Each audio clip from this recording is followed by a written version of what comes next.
So welcome friends to this 6-day exploration and immersion with Dr. Vladimir Yatsenko, looking at the Vedic myths of creation. Now, gaining an understanding of the concepts of involution and evolution is essential to our knowledge of the Vedas, and of course it's essential in integral yoga.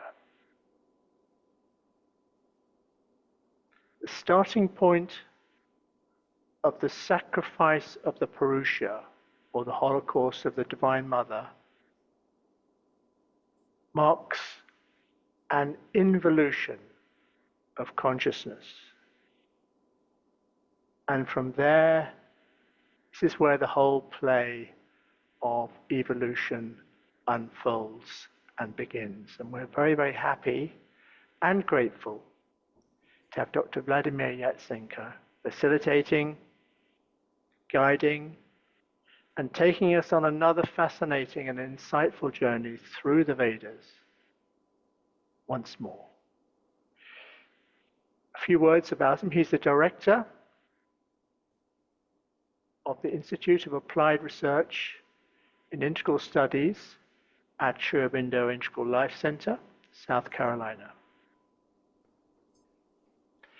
He holds an MA in General and Theoretical Linguistics and Sanskrit Language and Literature from St. Petersburg State University, and has a PhD in Indian Philosophy from MS University of Baroda.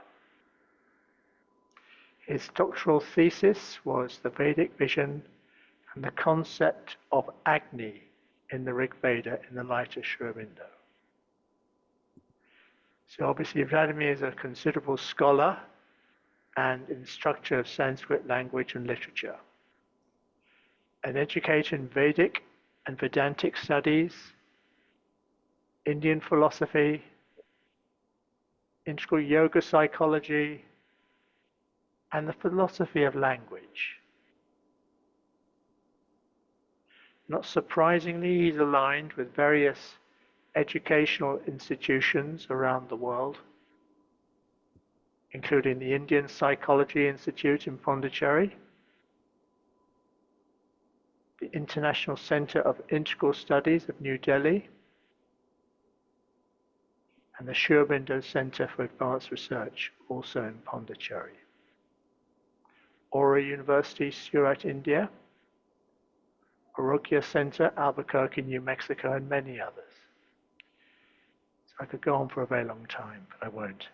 So I'm very much looking forward to the session, and I hope you all vastly benefit from this particular 6-session series. Thank you. Thank you, James, and thank you all for coming, rejoining our group meeting from before. So everything what we learned before will be very useful for us today and onwards, because that foundation or that vision, how creation came into being, that involution of consciousness, that plunge into the darkness, secondary creation. So there was the first creation, when the first emanations turned into their opposites in search of manifesting the divine, but they thought that they were the divine, and gradually they turned into their opposites. That was the first fall, first involution, and there was second involution. So there are two involutions in a way. And second involution was the plunge of the Supreme into the darkness of the inconscient to bring it back to its self-awareness. So we are talking today about the second involution, about secondary creation, the Purusha sacrifice. Interestingly, we have this idea of Purusha already in the post-Vedic literature, for example, in Sankhya. In Sankhya there is Purusha and Prakriti, and Purusha attends to Prakriti, attends. so to say, and Prakriti starts moving and trying to embody Purusha. So he delegates his consciousness to her, as it were. This is a mental structure of consciousness where it is explained already in conceptual terms. But if you look into the Vedic paradigm, it's more basic, more primordial. It's something which is not trying to justify the mental construct, but to tell us how in reality it took place. And so in reality, there was consciousness which was sacrificed for the sake of the fallen emanations, for their redemption, for the sake of bringing them back to their self-awareness. And in that sense, the Purusha was found, was made for that purpose of embodiment. Interestingly, that we see two major presentations of this sacrifice of Purusha. One is in the Mandala 10 of the Rig Veda, which is later mandala and closer to us, to a philosophical way of thinking, and language-wise also much closer to the epic and classical Sanskrit than the rest of the Rig Veda.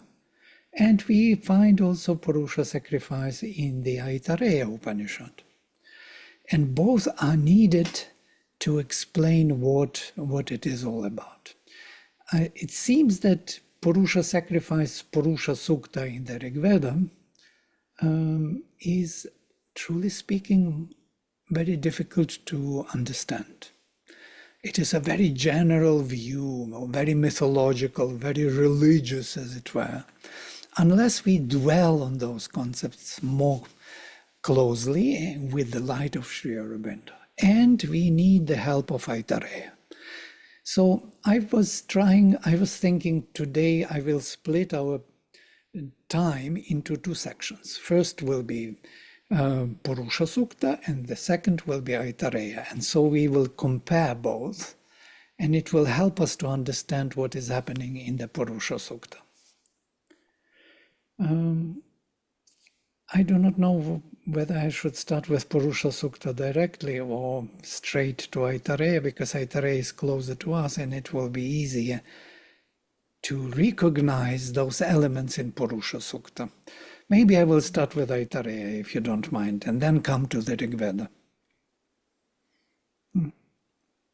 So according to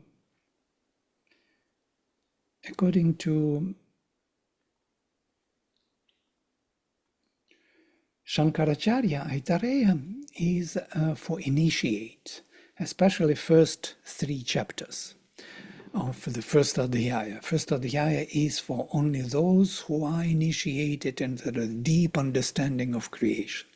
It is not something which is for the ordinary, how to say, non-initiated beings like ourselves, but we will try to look into it deeper and see that what he was meaning to highlight. So let me project the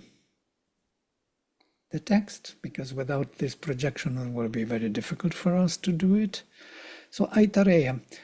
I had Aitareya Upanishad with a group on the Upanishads, but it's always good to revisit, especially in the light of this Purusha sacrifice. So the first Adhyaya with 3 chapters is all about Purusha sacrifice, how the world was created. No, Aitareya is Rigvediya branch. It belongs to Rigveda Shakha, and Mahidasa Aitareya, the great Rishi, who called his tradition Aitareya in accordance with his mother. It's kind of interesting. Not with Gotra following his father. His father was a Brahmin, Rishi, and his mother was Itara, was outcast actually. And he was mocked by many rishis and students that he is a mixture with, Brahmin and outcast woman. Her name was Itara. Itara means another, other, yeah, other than accepted, not accepted, outcast. So he took the name of his mother, Aitareya, so the one who belongs to Itara, his mother, and called the whole tradition Aitareya. Very famous Aitareya, Brahmana, Aranyaka and Upanishad. So it's kind of interesting how he brought it back. So Aitareya speaks about this Purusha sacrifice. Let us look into it. I will read through the first Adhyaya, first part of Adhyaya. Atmava idameka evagra asit nanyat kinchana mishat saikshata lokanu srajayiti. At the beginning, the spirit, these are translations of Sri Aurobindo. Sometimes I will be adding my own, because these translations were made at the beginning of 19th century. In the beginning, the Atman, spirit, was one, alone. Idam eka evagra asit, agre asit, at the beginning was alone.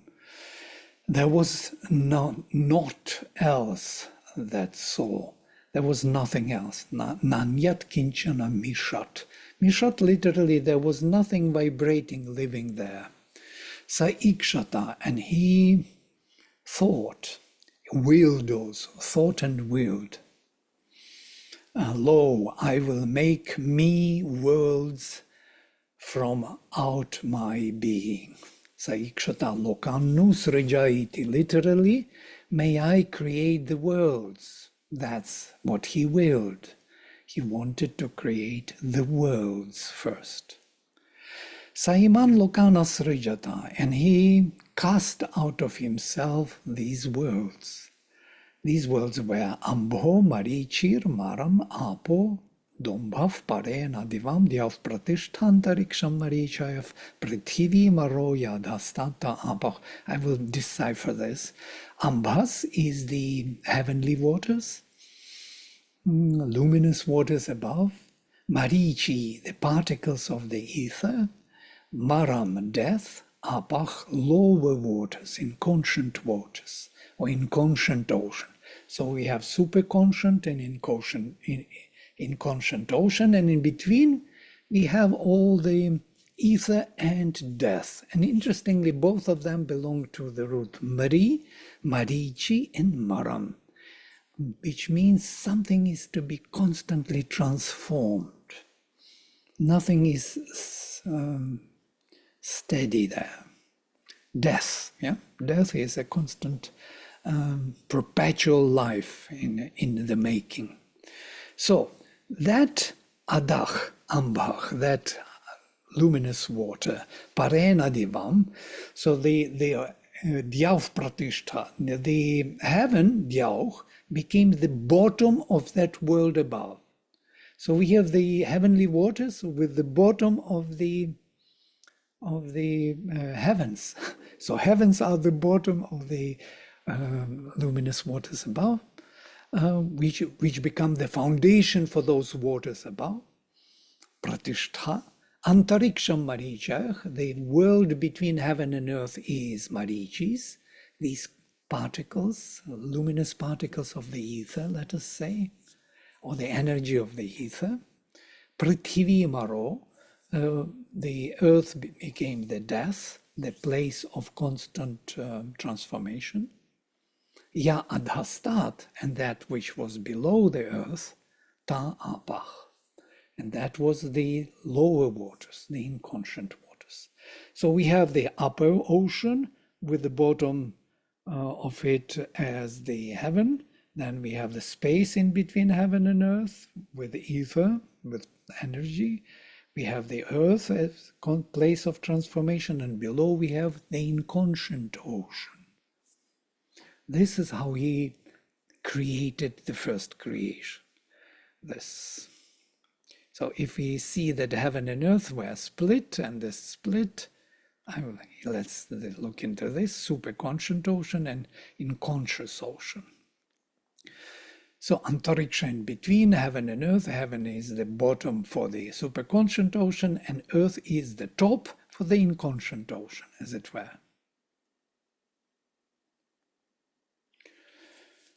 Saikshata imenu lokaha lokapalan nusraja iti sodbhyeva purusham samudharitya murchayat. So he thought and willed, imenu lokaha, these are the worlds. Lokapalan nusraja iti. Sri Aurobindo translates it interestingly, lo, these are the worlds, and now will I make me guardians for my worlds. The guardians for my worlds he wanted to make. And this, what he did, therefore, he gathered the Purusha out of the waters and gave him shape and substance. So the Purusha was created for the sake of having guardians of the worlds of the divine. So the divine created the worlds and wanted to have guardians. What does it mean, guardians, in a way? Lokapala. Pala is from root pa, to protect, and pa has also the meaning of filling in. May I create the fillers within the worlds. Protectors, those who will be dwelling there, living there in these worlds. So, and for that he needed Purusha. So, if we look at Sankhya, we will see immediately this, that there was something which was created as the first creation, the fallen emanation. Yeah? These were the worlds, the habitat, and then there has to be someone who will inhabit that habitat. Somebody who will enter into those worlds and dwell there. And in that sense, when Purusha attends to the Prakriti in Sankhya, it is exactly that. Purusha delegates his own powers of consciousness to Prakriti. He is the dweller within the Prakriti. This is important for us to understand. Because Purusha is that consciousness created for the sake of manifesting the divine.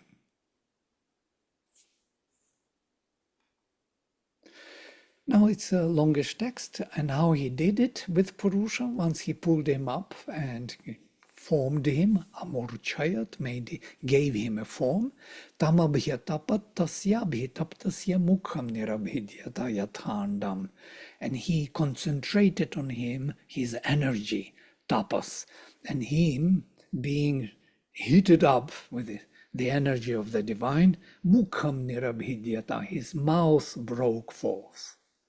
Yathandam, as egg breaks, egg cracks, so his mouth also cracked, as it were. Mukhadvak, from his mouth speech. Vachognih, from his speech Agni came into being. Nasike nirabhidyatam, his nostrils broke forth. From his nostrils, nasikabhyam pranach, the prana was born, pranadvayu. From the prana, the wind, the air was born. Akshini nirabhidyetam, from his eyes broke forth. Akshibhyam chakshuh, from the eyes vision. Chakshusha aditya, from the vision sun came into being. Or the light was born from his vision. From Purusha vision, from vision light. Karnau nirabhiditam, his ears broke forth. From his ears, shrotram, karnabhyam shrotram, the hearing, shrotra. And from his hearing, the space came into being. So, if we look at this order, we will immediately understand that the whole world around Purusha, charged with Purusha's consciousness, came into being from his faculties, from his necessities to see, to hear, to express himself. Everything, all in the world was born exactly in relation to his consciousness, to his faculties. So this is an important message. Yeah? So these faculties came out of the universal Purusha one by one, and there are more of them. Tvang nirabhideta tvacho lomani lomabhya oshadhi vanaspatayah hridayam nirabhidyatam. Hridayan mano manasas chandrama. His heart broke forth from his heart. The mind came into being. Manas, from the manas, moon came into being. Nabhir nirabhidyata, his navel broke forth. Nabhya apana, from the navel, the breathing out.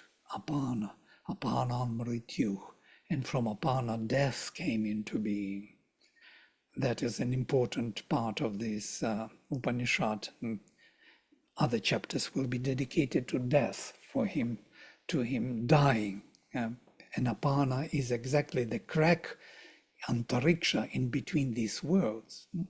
This navel which connects our embryo to the mother's womb, which is cut when we are born.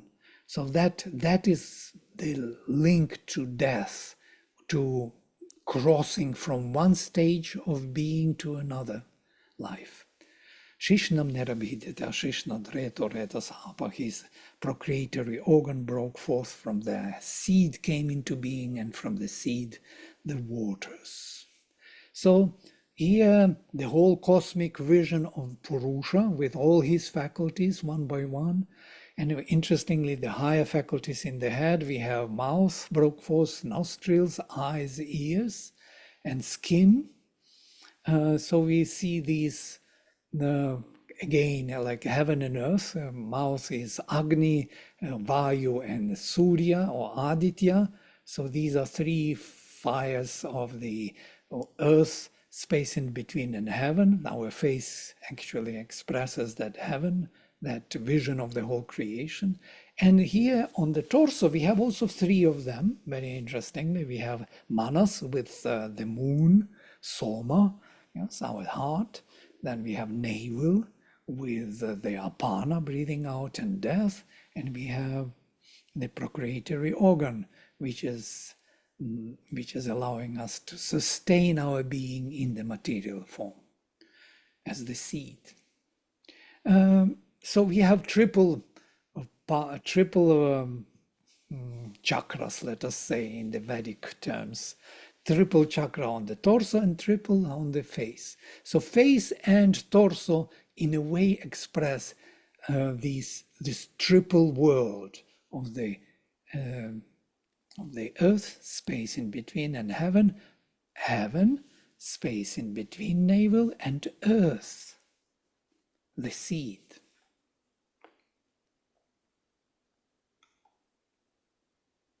Ta eta devata srishta asmin mahatyarnave prapatan. All these godheads, all these devatas, faculties of consciousness are called devatas. And everything which pertains to Purusha is called adhidaiva epistemology. So pertaining to the gods, because the gods are the faculties of consciousness. Seeing, hearing, speaking, thinking, these are gods. So all these gods created asmin mahatyarname prapatan. They fell or plunged into the inconscient ocean. So they deviated from the source of Purusha. They plunged into the inconscient ocean. Tam ashanapi pasabhyam anvavarjat. And they were tormented there by hunger and thirst. In the inconscient ocean, there is a lack of being and delight. And that lack, that force, yes, was tormenting them, not letting them be themselves. Yeah? Somebody wants to cut in? No. I put it now. Okay, no issue. Ta enan abruvan. So wait a minute. So, tam ashanapi pasabhyam anvavarja tayanam abruvan ayatanam nafprajana nihiti. So, they asked immediately, because they were tormented by hunger and thirst, all the faculties which came out of universal Purusha, they cried to him, create for us the Ayatanam, the place where we can dwell, the dwelling place, the house. Yasmin pratishtita, in which established annam adameti, we will partake of food, we will enjoy ourselves. Tabhyo gamanayata, he brought them cow. Ta abruvan, they said, navaino yamalamiti, that is not enough for us. Tabhyo shvam anayata abruvan navaino yamalamiti. He brought them the horse, they said, it's not enough for us. Tabhyach purusham anayat ta abruvan sukritam bateti. And he brought them Purusha, the Purusha form, into which they could enter, and they said, that is perfectly done, Sukritam Bhateti. Purusha Vava Sukritam, because Purusha indeed is perfectly made form. Ta Abravit, and to them he said, Yatha Yatanam Pravishateti, enter him as your abiding place, as your home. So there was a search for the form to embody over time. There were many different forms, different bodies were created in order to fit the requirements of the universal Purusha in the most perfect form. And so we arrive at this form of Purusha, of man, with hands, with head, with mouth, with all the organs. This is the form which we could evolve and develop the best way possible for Purusha's embodiment. By the way, Sri Aurobindo also says that Purusha starts from the very beginning, from the monocellular organism. Yes, it is already, all the faculties are there, but the form, the body is not capable of manifesting those activities of the consciousness, of the faculties. So evolution took long place from monocellular organism to develop to more sophisticated forms of life in the form of greenery, and then animals, fish, birds, animals, and finally we arrive at this archetype of Purusha, which we represent. This is the best we could do, and the faculties can be activated. We can speak, think, feel, see, hear. All of us, we share, though we are in the individual framework, we all share the universal faculties of Purusha. They are activated now. So he told them, enter this body as your place to live. Agnirvag bhutva mukham pravishat. Agni became speech and entered his mouth. Vayu prano bhutva nasike pravishat. The air became prana and entered his nostrils. Aditya chakshur bhutva akshini pravishat. Aditya, the light, became the vision and entered his eyes. Dishak shrotram bhutva karnau pravishan. The space became hearing and entered his ears. So he was reassembled into the individual framework. Now the individual formation is made. The place for dwelling is here. So now the universal Purusha is activated in the individual framework.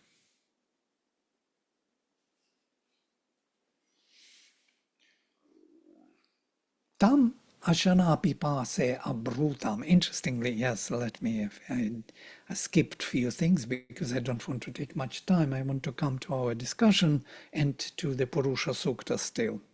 So when he was reassembled, then what happened? That to him, to Atman, Ashana Pipase, the hunger and thirst, which were part of the inconscient ocean, Abrutam, spoke. Avabhyam abhiprajanihiti. create for us also the dwelling place. Te bravit, and he spoke to them. Etas sveva vam devataso abhajam yetasu bhaginyau karomiti. I will make you the shareholders, the partakers of the delight within the faculties. You will be partaking of the delight within the faculties. Tasmat yasyai kasyai cha devataya havergrihete bhaginyau evasyam ashanaya pipase bhavatach. Therefore, for whoever, for whatever divinity of the faculty, the sacrifice is made, the offering is offered, in that offering, the partakers of that, the shareholders, are also the hunger and thirst. So the faculties of universal Purusha became hungry and thirsty. This is an important message of Aitareya. So we are hungry for the beautiful vision, for beautiful sounds and music and harmony. We are hungry for the truth of the word. We are hungry for the touch and the comfortable life and so on. All the faculties are looking and are feeling that they are not fulfilled yet in the manifestation, because hunger and thirst constantly pushing them to this need of fulfillment, of complete fulfillment as the divine manifestation. So this is how the first chapter ends. So we see the formation of individual Purusha with hungry faculties and thirsty for delight and being. The beingness is not manifested fully in the individual framework. That's where we are now. So that is how Aitareya describes the creation. So there are two stages, as we saw. First the worlds, then the dwellers of the worlds, the protectors of the worlds, representing Purusha faculties, which are evolutionary arriving at this form of Purusha. And so all the faculties of universal Purusha are shared by individuals. That's why we all have eyes, and not only human beings, but animals, insects, birds, fish. Everyone has an eye of some kind. It's amazing. The eye was built for so many billions of years because there is a need to see. So, and so on. Here I will stop and open to your questions. We will have maybe 10 minutes or so, or some clarifications if needed, and then we will move into Purusha Sukta.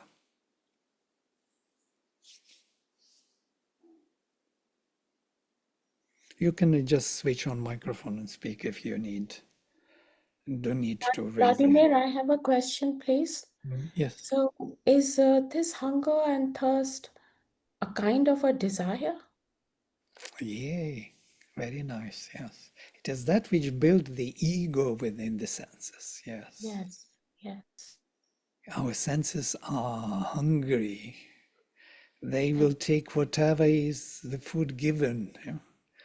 And that builds the egoistic self-enjoyment. The whole vision of the Upanishadic yoga was that we will educate our faculties of our senses not to fall for this need for self-satisfaction, but to understand that they are the mediators of the higher Purusha, and they have to allow that light of Purusha to come down through them to the surface. That was their purpose, to bring the universal Purusha into the individual framework. But they, because of this hunger and thirst, they're carried away searching for their self-satisfaction. They're turned outside, they're looking for any food, for anything which may satisfy them to a certain extent. And that creates the ego sense, which is not even mentioned in the Upanishads. There is no ego sense. Thank But you. but is the hunger and thirst not also the drive of evolution? Absolutely. They are the drive. Yeah. They are the drive. They demand the absolute satisfaction. And that absolute satisfaction is on one side problematic because you cannot get absolute satisfaction from something which is not fully manifested in terms of higher consciousness. Yes, in ignorance you will not have full satisfaction, even if you try. So you will have partial satisfaction, and that creates all the problems of desire. But as Mother says, and you are very right, Mother says about this, that absolutism of searching for absolute satisfaction in the senses is a sign of the divine behind it. Yeah? That is, we are looking for the absolute satisfaction. We will never be satisfied until the divine is manifested. And that drives us forward, constantly forward. It's a lack of being and delight. Lack. There is always a lack there. Until there is no lack, then we realize the divine.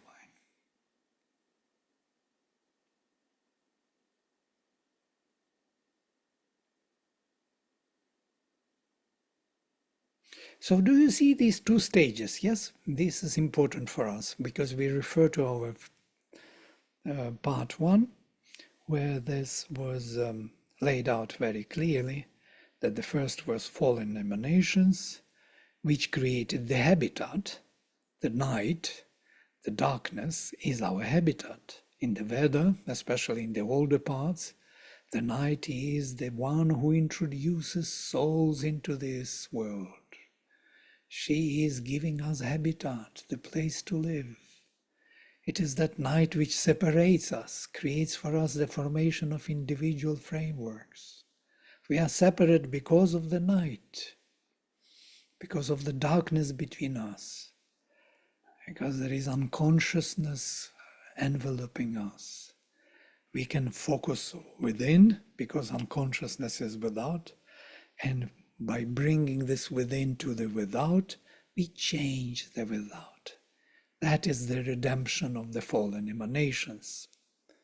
And the night becomes more and more starry and luminous, and finally turns into the everlasting day.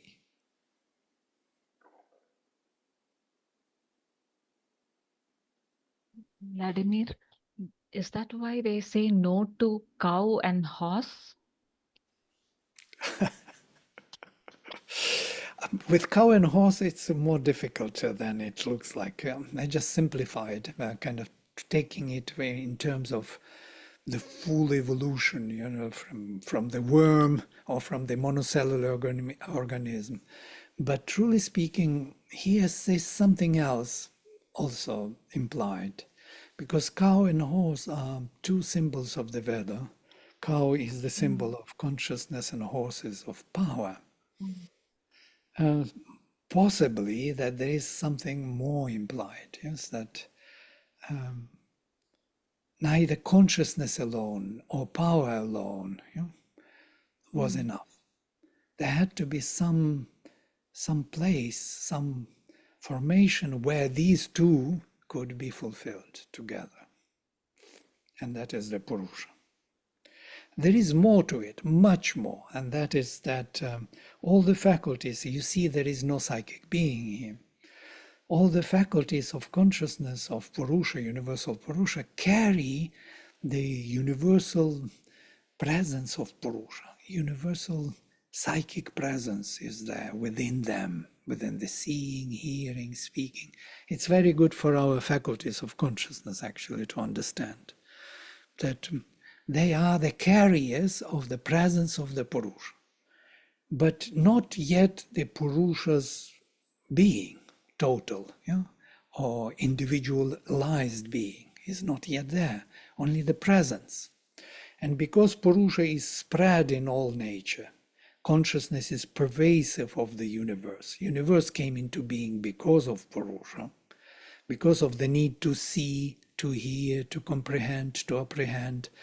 And everything is comprehending and apprehending in the universe one way or another. We see all the forms near and far and very far also. We see far away galaxies. How is that possible? And not only we, any animal can see the far away galaxies. Because the consciousness of seeing is pervasive. It's everywhere. Yeah? So I lost my track. You were saying something. I went too far away into cosmos. No, that makes sense. We were discussing something important, yes? You were saying, Deepti, can you repeat what you were saying? No, I had mentioned why they said no to the race cow and the force. So I was looking at it from the vital, mental, and all, and they preferred, it seems like the physical, where everything could be held. Or psychic, yeah, physical psychic. This is important. That's what I wanted to say. Psychic qualities. The psychic qualities which faculties carry are not enough to form the being within the just consciousness or power, just mental or vital being. It's a very good suggestion, vital and mental being. Horse and cow. Cow is mental, more consciousness related, and horse is more power related or vital. But physical in terms of psychic. And here there comes very interesting thing from the mother. Our physical being here, that goddess earth, is the psychic of all of us. It builds us, helps us build the psychic being. That means she helps us bring the Purusha as the being. It is only here in the physical body that we slowly can grow into psychic, form the psychic individual. That means universal Purusha in the individual frame, which is a unique creation, which is actually the meaning of the whole creation. Bahusyam, may I be many. He wanted to be many, and that was the way to do it. So through the faculties of universal Purusha and evolution of the species of the body, which can embody it better and better and start manifesting, the idea of the creation of psychic being comes into life. Finally, we have not only psychic presence on earth, but we are becoming individual, supreme, psychic being, which is unthinkable. If you think of it, it's such a marvelous creation. We are not only robots. We are not here only to function properly as by faculties. These faculties functioning, they are constantly appealing to the universal Purusha, and universal Purusha shares with the individual formation more and more his properties, his powers, his consciousness, which is forming the individual soul. So soul is evolving because of that. This evolution of psychic being is a mystery. Hardly anybody addresses this. Only Sri Aurobindo and the mother, they speak about the evolution of the psychic being. Otherwise you would not hear it even in Indian tradition, hardly, only in the Veda. Man is the ever advancing pilgrim. Yes, we are constantly on the way to grow. And that's, somebody wanted to say something and I am not letting them speak. Yeah, please. Yeah, I just wanted to ask, based on what you said, soul is evolving in the vessel of the Purusha or the man. Would that be right to say? Absolutely. And this vessel itself is nothing but the psychic formation by the goddess earth. She is the psychic mother. She intended for the supreme to be embodied in the physical form. That is, she is our mother. She is taking care of all the creatures, slowly building up in the psychic atmosphere the psychic individuals. Individualization of the psychic being is taking place starting from the animal kingdom. Mother speaks about this, that some cats closer to man get already the formation of the psychic individuality being. We notice it with animals, pets especially, who are closely related to us, that they have some kind of character, individual. They are individuals in some way, different from others. That is how it is being developed by the mother. And in the human beings, it's even more prominent. And now there has to be something else, some shift into the higher possibilities of species. We come to the utmost development within this framework. We need another body more capable of manifesting the spiritual powers. And that will be the shift in the evolution towards the supramental species. Yeah, we evolved from the animal kingdom, and the animal kingdom evolved from the greenery kingdom. So we evolved slowly all these faculties until we need more. We are not capable of fully expressing the spirit within this framework, within this individual formation, this body. And Sri Aurobindo, as you know, Mother says, Sri Aurobindo will come. He will be first to be born in the supramental body. Somebody asked the mother, will he come soon to us again? Will he reincarnate? She says, no, he will come in the first supramental body. So there is already a need. Sri Aurobindo has a need of a higher expression, and this body does not allow fully to express it. So the nature has to take a leap and to create new types. You see how much is put into this sacrifice of the Purusha. It's all his sacrifice. It is him growing from within, being sacrificed, building up in the nature all the forms which will be capable or able to express the spirit better. Great. If there are no more questions, I'm coming to Purusha Sukta. Now we will see how in the Purusha Sukta these ideas are expressed. A bit differently, but still we will see them.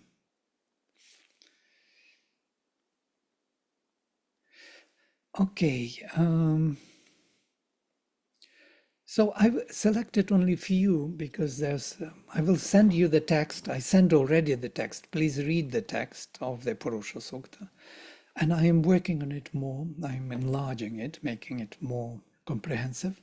So at the end of the course, I will give you more comprehensive or more elaborated version. So it starts with this.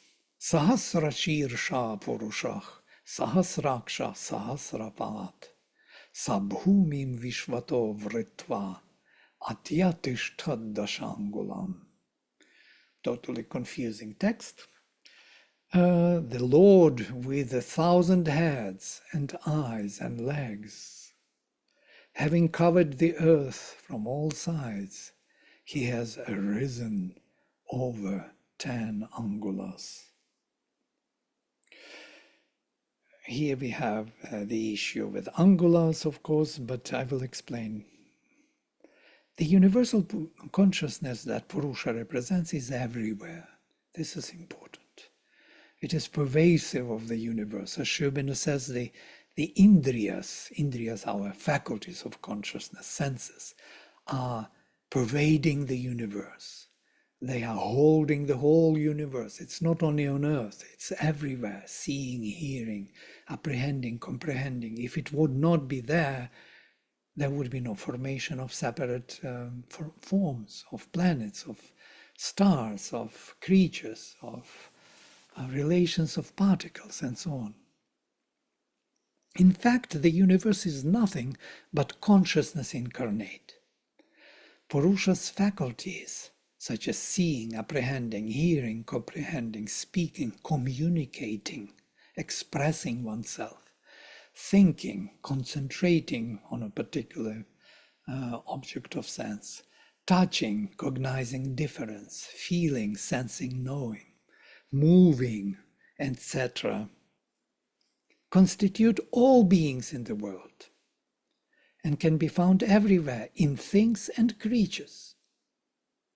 The matter is only a substance in which these faculties are embodied and is needed only for this purpose. Matter is the carrier of the faculties of the Purusha. That's why he's Sahasra Shirsha. Sahasra is the number which is used in the Veda as infinite. Sahasra means 1,000, but it is infinity. Divine infinity, heads, divine infinity, eyes, seeing, divine infinity, path, moving, hands and feet and heads, and so it is all infinite Purusha everywhere in every form. Sabhumim Vishvato Vritva, he took into Bhumi again, it's earth, but earth in the vaster sense as a material manifestation. Yes, he took from all sides the material manifestation. He embraced it from all sides. Atyatishtat dashangulam, and grew up 10 rays or 10 fingers or 10 measures. 10 measures out of 12 he grew up.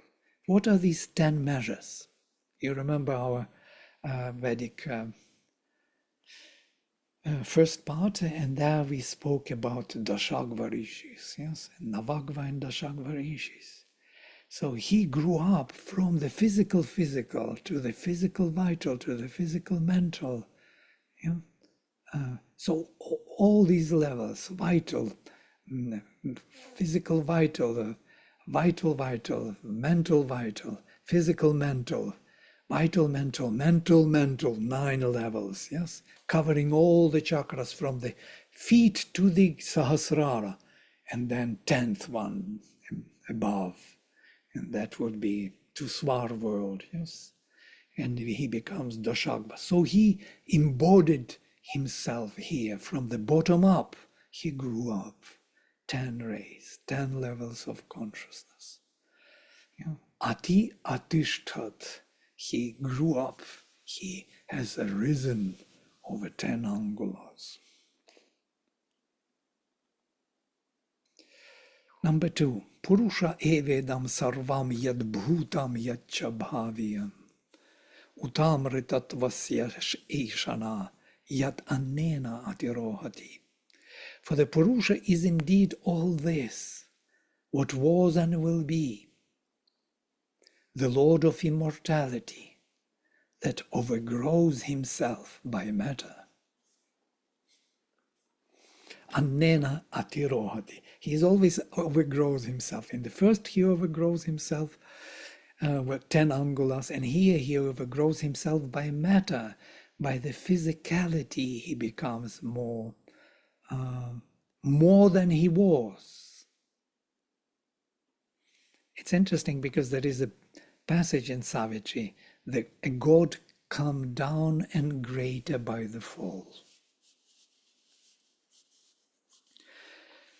Why is he greater by the fall, by the material manifestation? The mother says that he gets an additional bliss, ananda, by manifesting in time and space, by spelling out all the infinite qualities and attributes of his existence, and thus enjoying their multiple relations in time and space.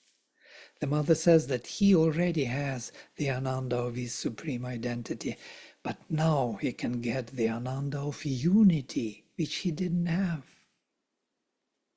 which is the additional ananda. She calls it additional ananda. Time is Shakti, says Sri Aurobindo. the force manifesting the divine in cosmos. It is in time that Purusha overgrows himself, and all the elements of his infinite consciousness reveal themselves in cosmos. This is the idea of manifesting the Supreme in the individual form. Supreme, who alone is, becomes multiple in relations, and that generates an additional Ananda.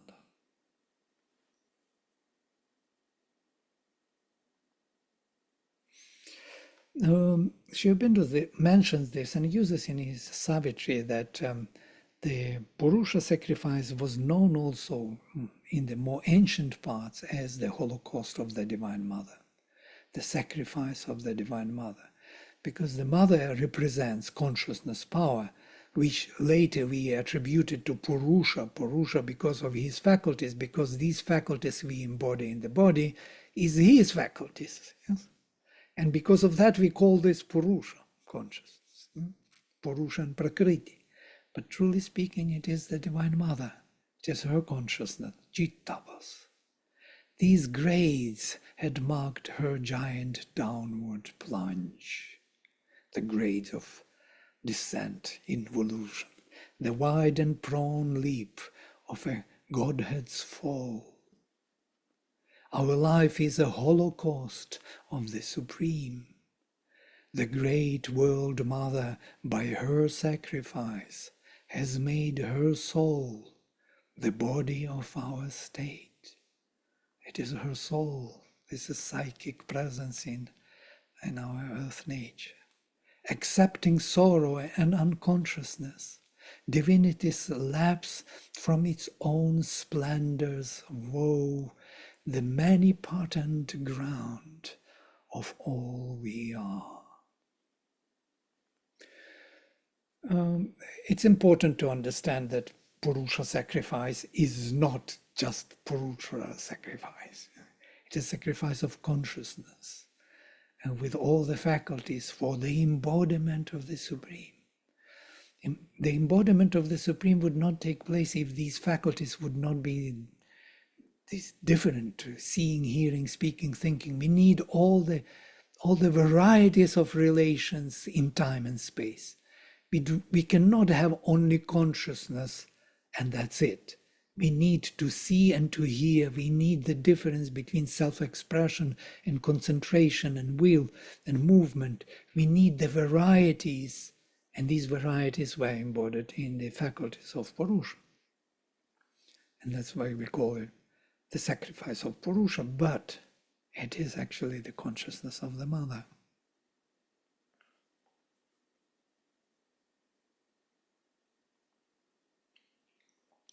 Etavat asya mahima ato jyayanscha purushach padosya vishva bhutani tripad asyamritam devi.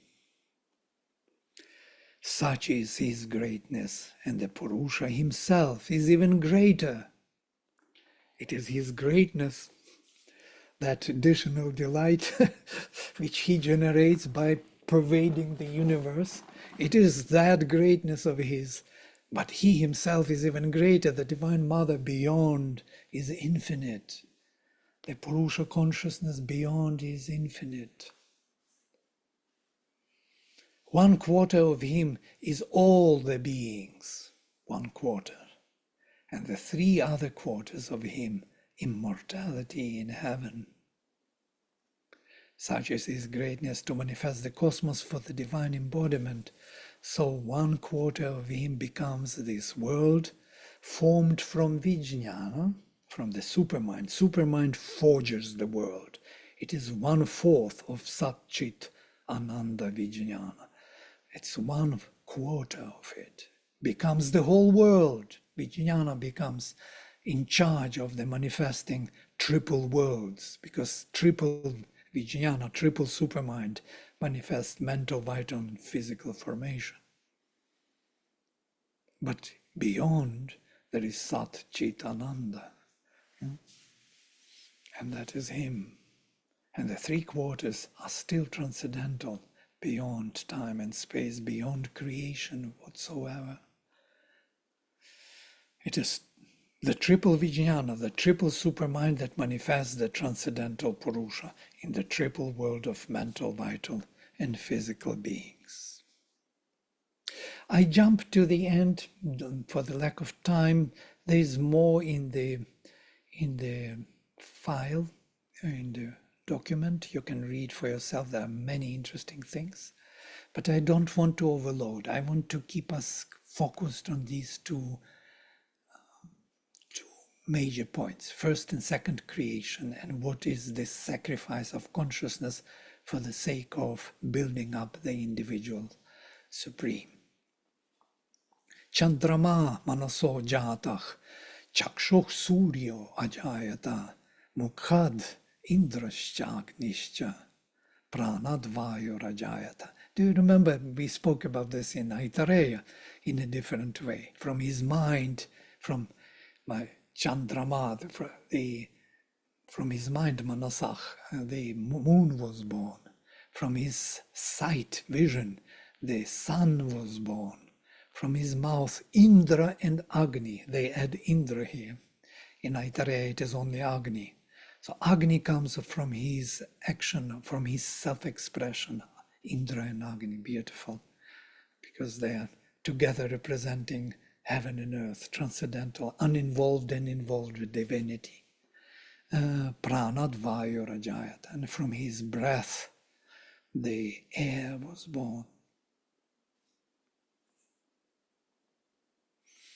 Nabhya asit antariksham shirshno dyauch samavartata padbhyach or padbhyam bhumich dishach shrotrat tathalokana kalpayan. From his navel, the space in between heaven and earth. From his head, heaven came into being. From his feet, the earth. And from his hearing, space. This is the formation of the whole universe, how he pervades with his consciousness the dwelling places. Thus they arranged the worlds. It is an anthropomorphic picture of the universe. The head is heaven. It's always heaven. The feet are the earth. They are always on earth. And the navel is antariksha, a space in between, separating heaven and earth. The navel is the center of our being, through which all the forces of the beyond enter into our body.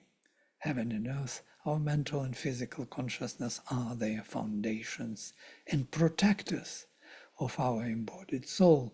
We will speak about this in one of the sessions on heaven and earth, how they protect our soul's evolution.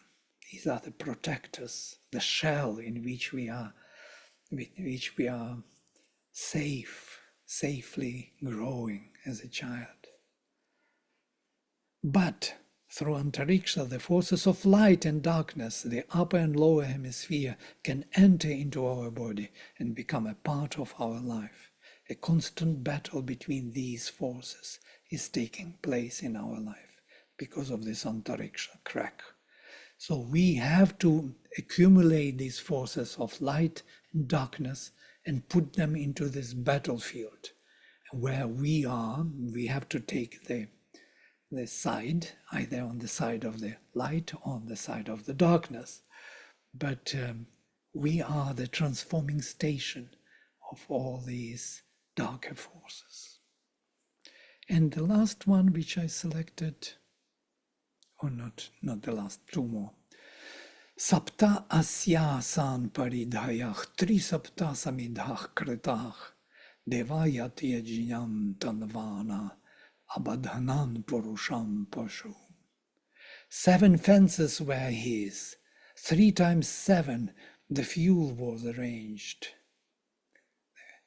The fuel for the sacrifice, for the flame. When the gods sacrificing, performing or extending the sacrifice, yajna, tied the Purusha as Pashu. Pashu is the domesticated animal, but Pashu is also possible to translate as Sri Aurobindo does, from root pash, to see, to perceive. That means the being with consciousness. What are these 7 paridhayas, fences, or determinates? 7 times 3, 3 times 7. And what are these 3 times 7, 21 fuels were made? This symbolism we find throughout the Veda. 7 is the sacred number representing the planes of consciousness, the transcendental adityas, the major chakras in the body, and all the cases in Sanskrit language. Those who study Sanskrit, they know 7 cases, 7 possible relations in this manifested world. Nominative case, accusative case, instrumental case, dative case, ablative case, genitive case, and locative case. And only these 7 are possible to manifest everything in the material framework. Only 7 are needed. There are no more needed, and there are no more found. I could not find other substantially different relations than these 7 cases. And these 7 cases have 3 numbers: singular, dual, and plural. And these are 1, 2, 3. 3 times 7, 21 case. All possible relations can be expressed in consciousness, in the material framework, through 3 times 7. Great. Here I give these kind of questions: who, what, how, for what for, because of what, whose, and where or when. These are all the questions can be asked to these relations. And this is all we need to really understand the relations in the world. And the last one, which is very, very special, Purusha, yajnena yajnama yajanta devah tani dharmani prathamani asan tehana kam mahimanach sachanta yatra purve sadhya santi devah. By yajna, the gods sacrificed yajna. Now, we have to remember that the gods are the faculties of Purusha. They sacrificed Purusha. It is they who deviated from him, plunged into the inconscient ocean. It is they who brought him down and manifested him as individual supreme, as the psychic here. These were the first dharmas. First dharmas. In the Vedic terms, dharmas, first laws which sustain the world. Those mighty ones indeed attained to heaven, where the first sadhyas and the gods dwell. Here I will stop. And I can enlarge our presentation with other verses from the Purusha Sukta. You can read it for yourself. I would recommend, I will send always the files before the session, so you will be able to read and prepare your questions, or you have to be engaged. It's not only kind of entertainment course. It's also something studying together.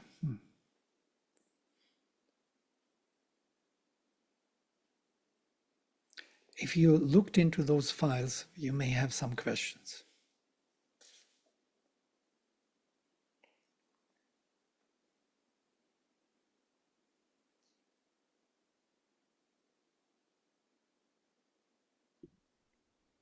Vladimir, could you please explain the last one? How are these the first dharmas, these yajnas that the gods sacrificed? Yajna.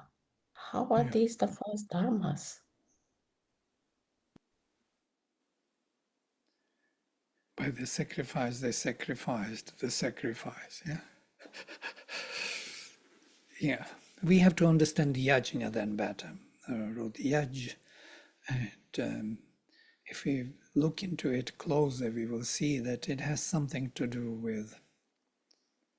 with constant transformation of our being. Yes, it is by transformation, by the power of transformation, that transformation was made effective. There is another mantra in the Gita, Brahmarpanam Brahmavir Brahmagna Brahmanahotam Brahmaivatena Gantavyam Brahma Karma Samadhena. It was quoted by Parikshit Singh as it is considered to be the major, the most central mantra of the Gita. So Brahman is the offering. Brahma, Brahmarpanam, Brahmagna Brahmanahotam. So Brahman is the offering. It is 424. You can see it in the Gita. Those of you who read the Gita.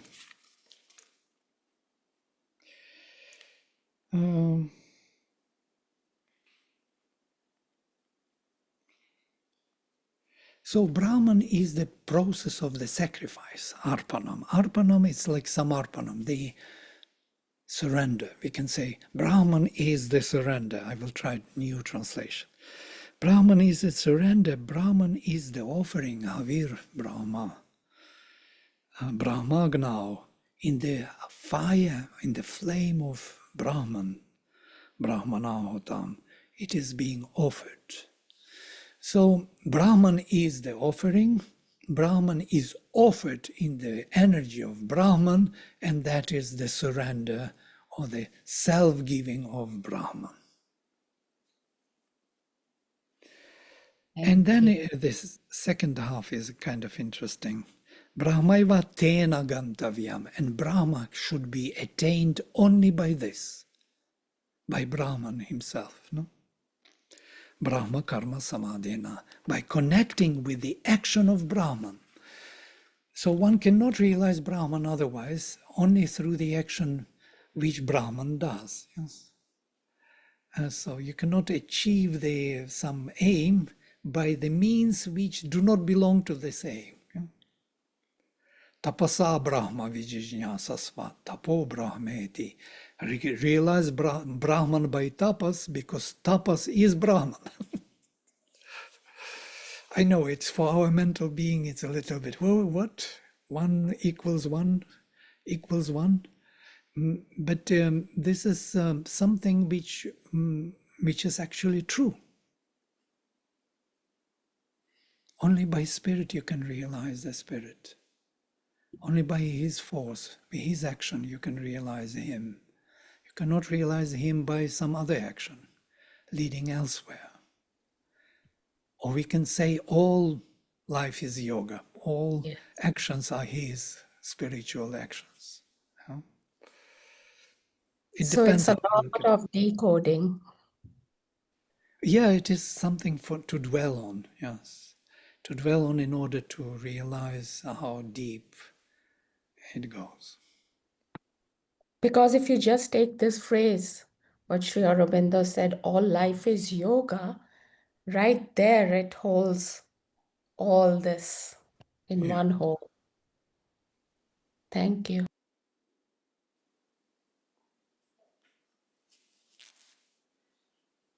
For me, it was important this presentation to do for you is to highlight the faculties, that the faculties represent consciousness. And because of them, the manifestation of the soul, which is beyond, is possible.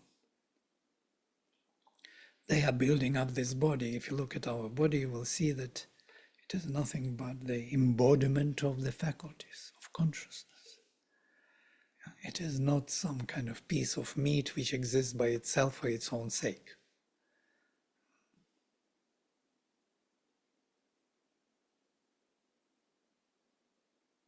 Everything in the body is only to sustain the living of this consciousness.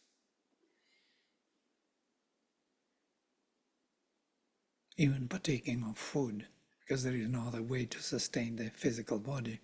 Everything is working for one particular reason, to grow in consciousness and capacity.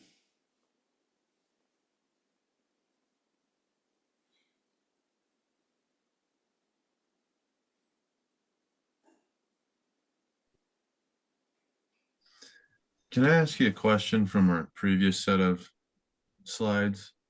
Sure. whenever it says, now I will make guardians for my world, I mean, this is probably obvious, but it seems to imply that the worlds would need protecting. Or is it in the sense of just to fill the worlds? But it seemed like he knew that the plunge into darkness would cause turmoil or something. Protecting, yes. Protecting is a very general word, pala, yes. That's the first meaning from root pa, to protect. But if you think deeper what pala means and pa, protecting, we never deconstruct these meanings, yes. We take them for granted as if we know what protecting is. In Sanskrit, you have many different ways of protecting. You can scare somebody away that he should not come. It's also protecting. Yeah? Like rakshati. Rakshati is to scare away the unwanted forces. Yeah? Or pati, or pati, root pa has two meanings. Pibati is one of them, drinking, yeah? Drinking, filling in, and protecting. Filling in and protecting are closely related. It will give you a sense of that. Okay. When you are filled with the spirit, where there is no gap in you, you are protected. And there is another word, avatumam, avati, from av, from root u, also to grow within and intensify its presence, also protecting, one of them. So there are different ways of protecting. Okay. Yeah. Thank you.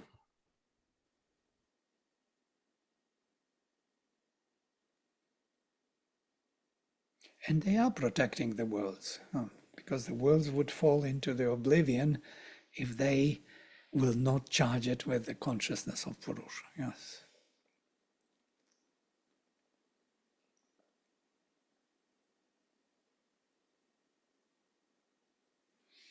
Great. Thank you. You can, Vladimir, yeah. sorry, may I ask you a question which was actually expressed as a side remark probably? You refer to Sanskrit vibhaktis as a 7 into 3. Then are these 7 vibhaktis are related to 7 realms of consciousness or 7 realms of what we call as a, I don't know the word exactly, but can we relate this 7 vibhakti with 7 realms of consciousness? Yes, we can. You will see that very interestingly, if you start analyzing the cases, you will see that nominative case is the one who is. Yes, it's the only case where we address we start our sentence with something which is not related to anything else. Suppose I say a tree is beautiful. Yeah, the tree is beautiful means I chose to speak about the tree. So the nominative is always free from the connection to other context. So it's at will. I'm choosing it at will. It's something which is, yes, by itself. But is beautiful is already dependent on the tree. Yeah? And everything else which follows nominative case will be dependent on the first sat, so to say, of the sat. So to be beautiful is something like to be aware of one's own beauty. It's chit. We have the accusative case, dvitiya vibhakti. And tritiya vibhakti, how it is beautiful, or how it is drying or standing and so on, whatever the action is there. So then you will see how it relates in, we'll speak about the quality, or it is extremely beautiful, or it is intensely beautiful, or it is hardly beautiful, and so on. So it will give you the qualifier element which belongs to Ananda. So you have Sat Chit Ananda. These first 3, interestingly enough, Karta, Karma, Karanam, they are all Kri-related root. This is the first family. 1, 2, 3. 1 plus 2 equals 3. Sat Chit Ananda. These are original three things. I can give you another example. I'm going home by bus. Yes, it's a full sentence. 1, 2, 3. I going home. Home is with my where I am going, accusative case. Yes, and with going together. And by bus is how I do it.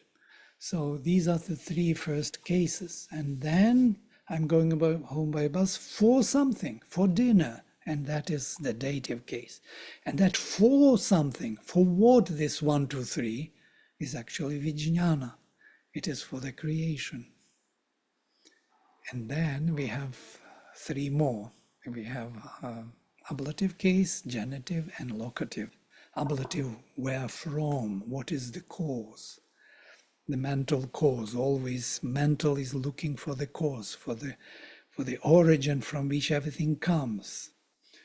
And then the vital is genitive, relation of the self to self. These relations are highlighted by the vital relations. And finally, locative is the embodiment in the body, location. So you will see the hierarchy of meanings.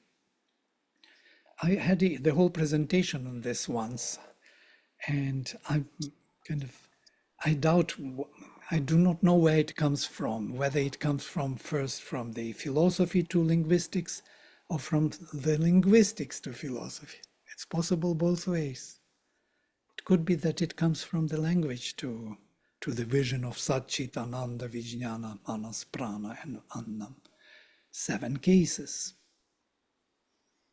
So in your Sanskrit class, you teach in this way Yes. with this philosophical background? Yeah. Yeah, then we miss your Sanskrit class. I think you have not yet started probably. No, I didn't do yet morphology. When we start how the words are built, yes.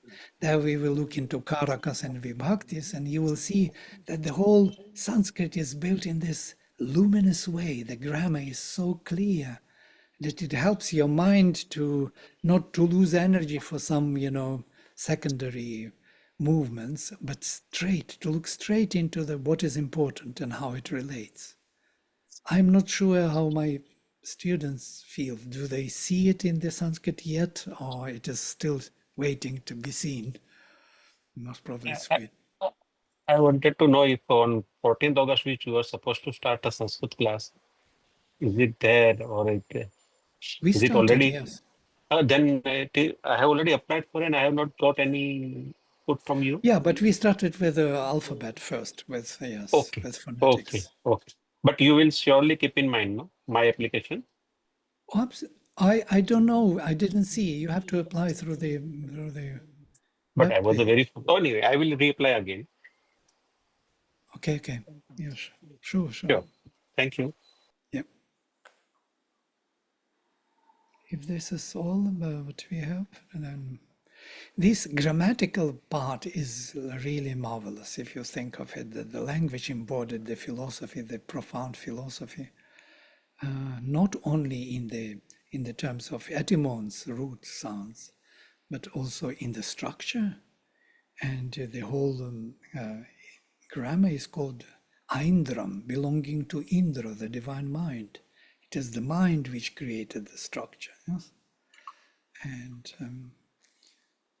And embodied all the meanings. The whole universe is built in accordance to this structure. Physical also. It's not something physical is different from the mental formation. Right.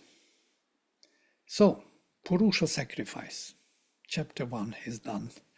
Next time we will take Nasadiya Sukta. We will see also stages of creation and one more creation hymn. So 2 creation hymns next time. And we will also trace back to our part 1. It's important that we see it in the Veda. Did you see anything of that in the Veda, or it was only me seeing it?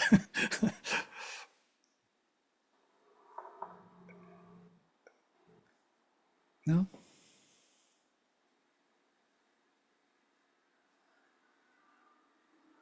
He was happy to see it. Nobody saw it.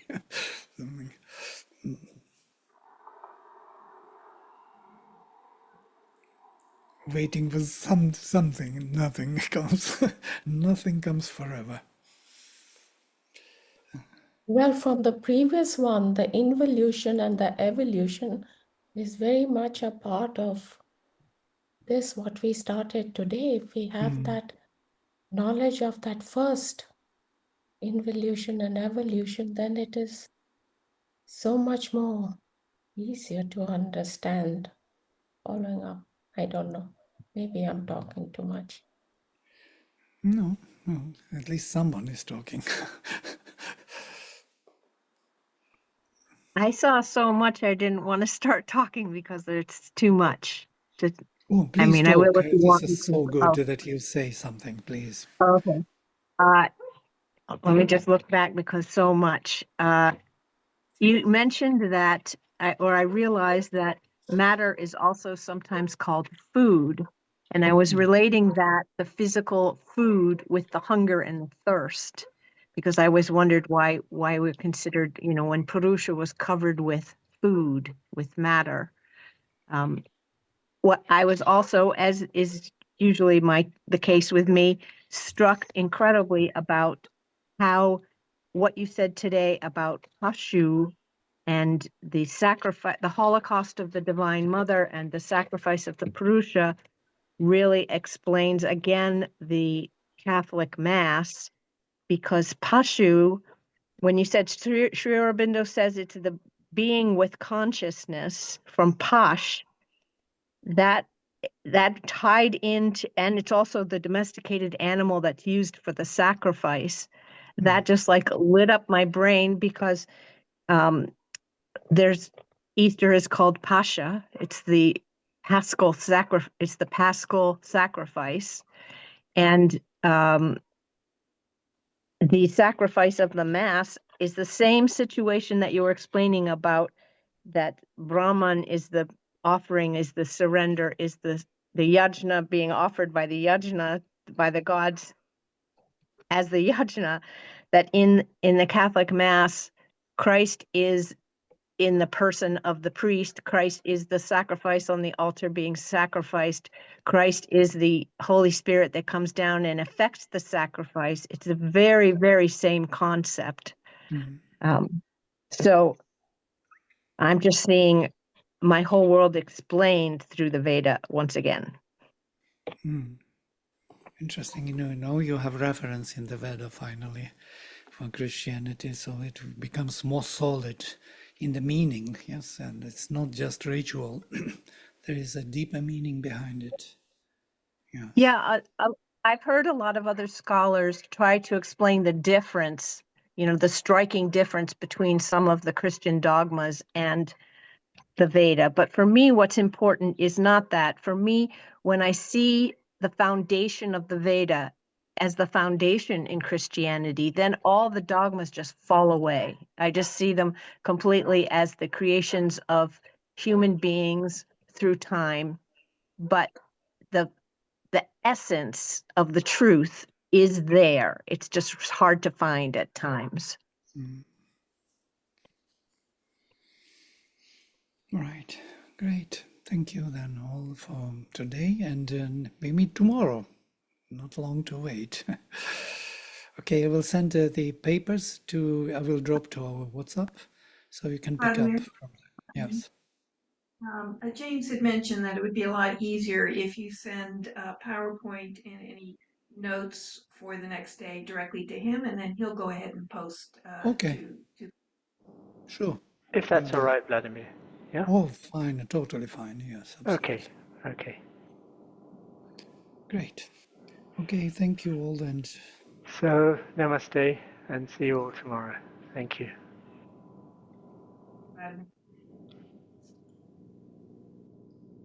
Thank you.